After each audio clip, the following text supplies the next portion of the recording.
Bonjour, Eric Sille. Je suis berger sans-terre, donc berger itinérant, nomade, dans l'Étang-Poix, donc limite de Beauce. Et bon, ça fait à peu près, ça va faire 20 ans cette année. Donc, je vais vous parler un petit peu de nombreux points qui ont été abordés là, qui seront précisés dans la journée. Moi, je vais vous parler un petit peu de la façon dont ça a démarré. Donc, décision de remonter une troupe ovine sur un secteur limite de Beauce. Donc, il y avait des moutons jusqu'aux années 70, à peu près 60 000 moutons dans l'Essonne.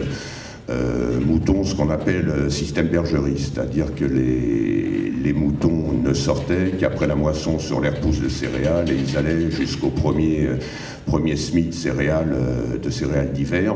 Le reste du temps, ils étaient élevés avec pulpe de betterave, paille, voire avec de l'orge. Il y avait très peu quelques petites zones dans le sud Essonne où sur des pelouses calcicoles, il y avait quand même quelques moutons.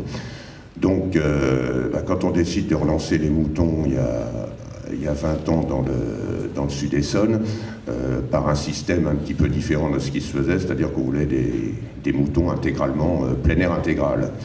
Donc, juste à côté de chez moi, il y avait quand même des troupes, enfin des exploitations céréalières qui avaient eu jusqu'à 700 mères. Bon, ça interpellait un petit peu, laisser les moutons dehors toute l'année. Bon, je ne vous cache pas qu'il y a quelques vieux propriétaires qui m'ont dit « Mon petit gars, ça va tenir 2 ans, ton affaire des moutons, nous on en a fait, c'est pas toi qui vas nous apprendre. » Donc, ça le fait durer 2 ans, je vous dis, ça fait 20 ans que ça fonctionne. Bon, au départ, on était parti sur des races, on va dire, des races améliorées. On s'est vite rendu compte pour que ce système, il fallait des races. On est revenu rapidement aux races rustiques. Pour l'instant, je dirais la base de la troupe, ce sont des croisements qui ont été faits avec au départ brebis solognottes, des brebis limousines. Bon, je dirais tout ça pour bon, on fait des sites différents, ça va de la pelouse calcicole jusqu'aux limites marais, jusqu'au mégaforbier, donc il fallait qu'on ait des brebis qui aient un pied sain. La solognotte, la limousine, ça, je dirais, on a des pieds qui se tiennent bien. Les races du sud, on aurait vite chopé le piétin et ça aurait constitué un problème. Finalement, maintenant que les brebis sont, je dirais, en plein air intégral, on s'est aperçu que, par exemple, les cordons ne désinfectent plus. Et on s'est aperçu qu'on a beaucoup moins d'abandon d'agneaux. Bon, quand on désinfectait le peu de temps où on était en bâtiment, on s'apercevait que 2-3 jours après, une brebis qui ne nourrissait plus ses petits. Bon, ça, à l'extérieur, ça n'arrive pratiquement plus. Coccidios sont des maladies de bergerie, donc pas de pulvécoxant. Et finalement, on s'est aperçu que les brebis étaient en meilleure santé à l'extérieur. D'autant plus que bon, moi j'ai la chance, en fait, comment ça fonctionne maintenant. 8 mois de l'année, je pâture chez un céréalier bio, mais en non-labour. C'est-à-dire qu'il y a une couverture du sol, permanente. Et par ailleurs, on sème suivant la rotation. Alors les brebis s'adaptent à la rotation, c'est-à-dire suivant les céréales d'hiver, céréales de printemps.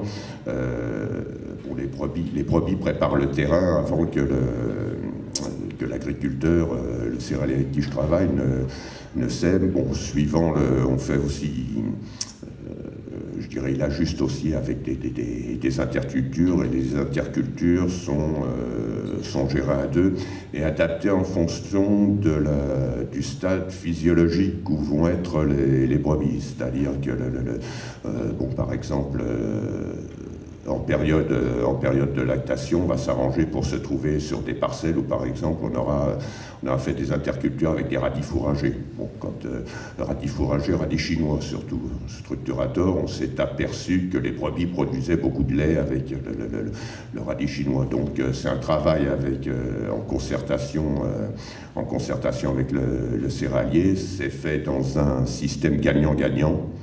Alors, on pourrait rentrer rentrer beaucoup plus dans le détail parce que ces techniques ont commencé à intéresser un petit peu partout. Donc nous, c'est un système gagnant-gagnant, c'est-à-dire que les brebis, je dirais, assainissent et puis diminuent le couvert. Donc pour l'agriculteur, diminution du temps de travail, diminution de la mécanisation, diminution de la consommation de carburant et restitution directe de la matière organique directement, puisqu'on estime que les brebis restituent à peu près 75% de ce qu'elles ingèrent. Donc il n'y a pas de... Et c'est je dirais, avec le céréalier avec qui je travaille, ce pourquoi on milite, c'est que ça reste un système gagnant-gagnant qui ne fasse pas intervenir de transactions financières. Parce que bon, c'est... je dirais, ce genre de problème a commencé à poindre. Bon, moi, bon, maintenant, on est en certification bio, mais avant d'être certifié, j'ai pâturé chez un céréalier aussi en conservation des sols.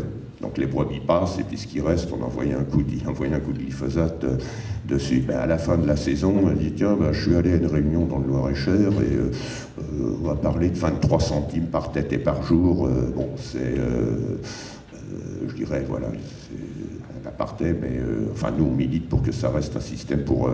parce que moi, bon, je dirais, je vais plutôt tirer sur le bélier de réforme, donc maintenant, l'objectif est de travailler pour les jeunes bergers itinérants, voire avec le développement des conversions bio. Bon, je pense que les gros céréaliers peuvent reprendre des troupes des moutons, et ça sera comme dans le temps, c'est-à-dire ce ne seront pas eux qui s'en occuperont. Bon, ça peut être une ouverture pour créer des emplois de bergers salariés. Donc, je dirais l'objectif maintenant, c'est de pérenniser un petit peu pour les jeunes ce modèle qui, bon, je dirais qui est tout à fait intéressant. Hein. Il y a largement de place en Île-de-France pour accueillir des bergers. Donc il y a un mémoire avec les gens de l'Hydra qui travaillent dans le projet de POSIF, il y a un mémoire de diplôme d'ingénieur là qui travaillait sur l'installation de 1000 bergers en Île-de-France.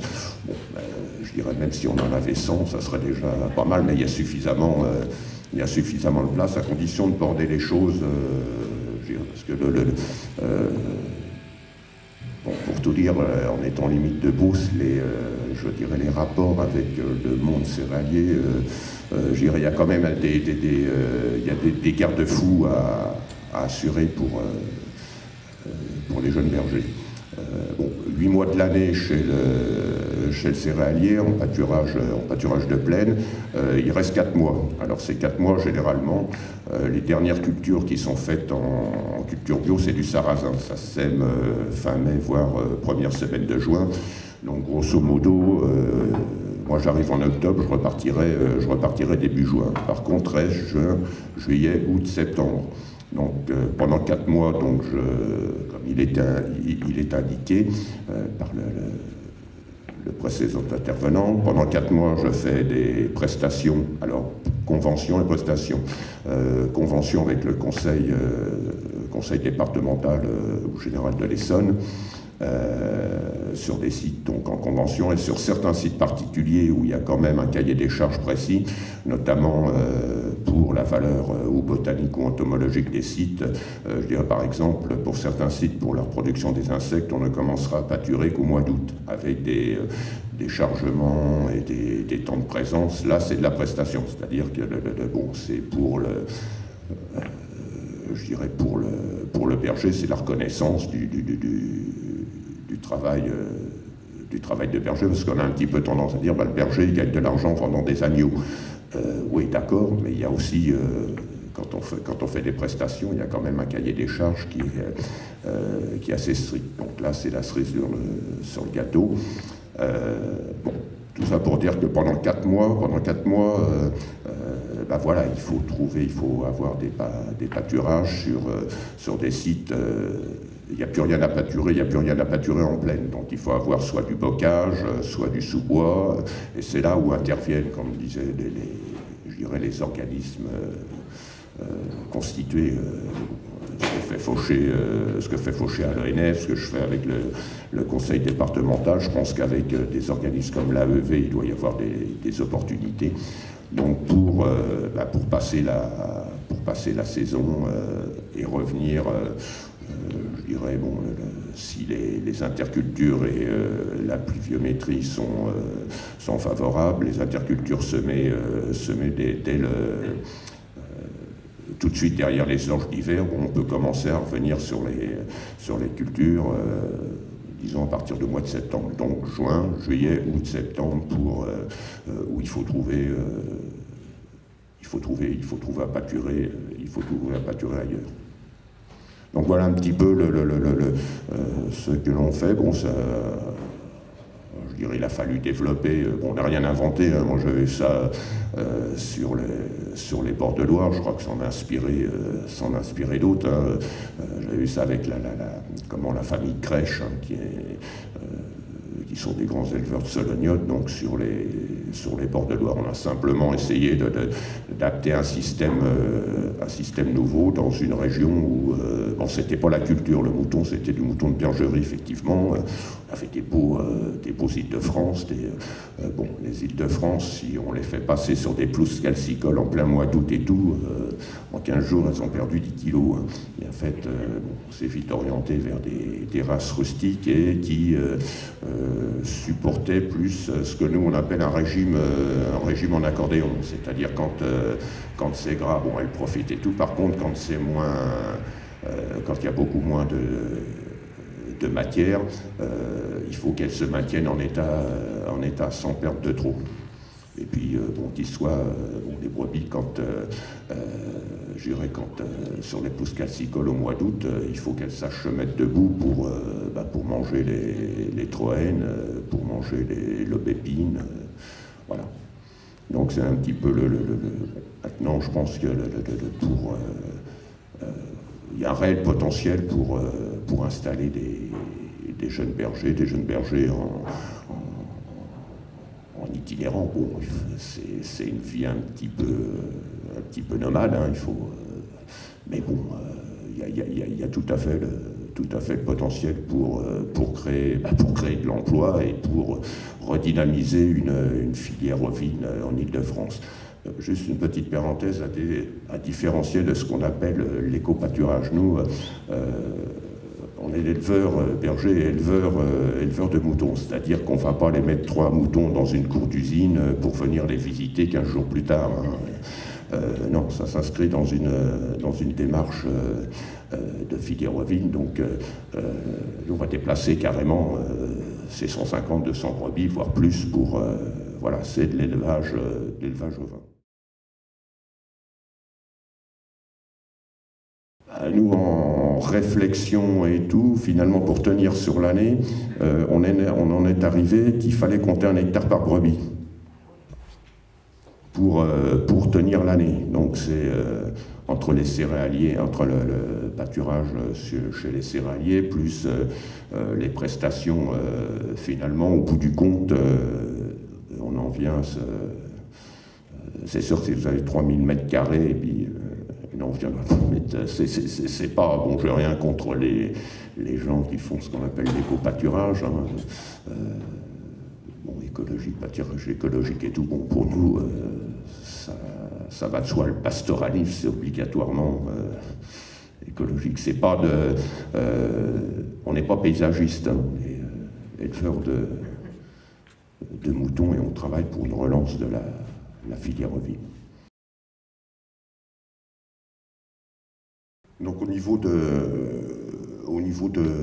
l'emploi, nous, donc 200 brebis mères, c'est une personne. Hein, c'est une personne.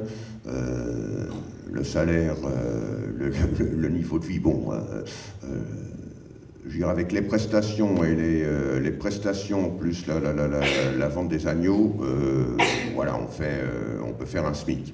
Bon, sauf que moi, j'ai eu une autre vie avant, hein, peux pas dire, enfin ça c'est...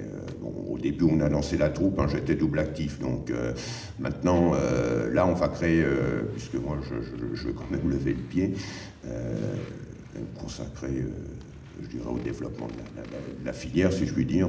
Bon, on peut tirer un SMIC, mais enfin bon, il faut quand même, après techniquement, travailler, ça nécessite quand même, bon, il faut compter 200 brebis, il faut quand même avoir un taux de prolificité, il faut quand même surveiller, et puis travailler correctement. Il faut au moins, je dirais, avoir un taux de prolificité qui soit au moins aux alentours, enfin productivité plutôt, productivité qui soit aux alentours d'un 2, 1, 3. Bon, les gens qui sont en pastoralisme itinérant, enfin bon, tendance à la certification bio. Il n'y a pas de filière qui valorise l'agneau en bio en Ile-de-France. On essaie de travailler à la création d'une filière avec le GAB et la coopérative bio d'Ile-de-France. Ça devait démarrer en septembre. Visiblement, c'est pas encore au point. Donc ça veut dire qu'on est obligé, bon, des agneaux bio, certifiés bio, on les valorise, je dirais, dans la filière conventionnelle. Pour la relance d'une filière élevage, enfin pas seulement ovine en Ile-de-France, c'est vrai qu'il y a un problème d'abattoir. Bon, parallèlement, mon fils qui a s'installé fait des porcs en plein air intégral aussi, hein, toute l'année dehors, et il est obligé d'aller faire abattre à Côte-sur-Loire. Donc c'est vrai que, alors il y a eu quelques années une réunion à la maison de l'élevage sur je dirais, la possibilité de remonter un grand abattoir en Ile-de-France. Visiblement, c'était pas rentable, il n'y avait pas assez de débit. En ce moment, on travaille sur bon, c'est la grande question, hein, pour éviter les transports des animaux, l'abattage à la ferme. On peut abattre à la ferme, mais on n'est pas au bout je dirais, de ces problèmes, parce que quand on abat à la ferme, il faut ensuite emmener les animaux vers un site de découpe. On n'a pas, en ce moment, il n'y a pas la filière au niveau du traitement, il n'y a pas abattage, découpe sur le lieu donc avec des et puis bon, on était bien avec les grandes structures qui, quand un petit abattoir de province arrête, les grandes structures qui reprennent ces petits abattoirs pour les fermer, bon ben eux ils veulent centraliser. Moi là, je discutais là pour faire partir des agneaux, on me dit oui, ben, bon on peut les transporter tous, je dis ils vont être abattus où mes agneaux, je fais partir des agneaux, ils vont être abattus à Vitré. Bon, il y a un souci, je crois, de 250 abattoirs en France, il doit y en avoir, je ne sais pas si c'est pas près de 2500, 3000 en Allemagne, avec les possibilités de... Bon, on travaille dessus, mais c'est pas encore... Il y a que, pour les gros animaux, Émilie Janin, en Saône-et-Loire, là, qui a monté un système type suédois, avec camion, remorque et tout, mais voilà, elle a démarré récemment. Je vous parle pas des ennuis qu'elle a eu et des bâtons dans les roues pour monter cette filière. Je travaille avec un organisme bon, qui est local, là, qui est Fontainebleau, Pronatura, puis qui délègue la gestion de ces sites à l'association Nature Essonne. Et là, Pronatura est propriétaire de ces sites. Donc là, c'est de la propriété privée. Il y a, alors est-ce que ça va déboucher? Il y a une démarche dans ce sens dans la communauté d'agglomération de l'Étang-Poix. Au niveau des communes, il y a une réflexion pour faire circuler un troupeau sur un certain nombre de communes. Alors il y a peut-être un inventaire des sites pâturables. Il y a une démarche, mais qui n'a pas abouti pour l'instant.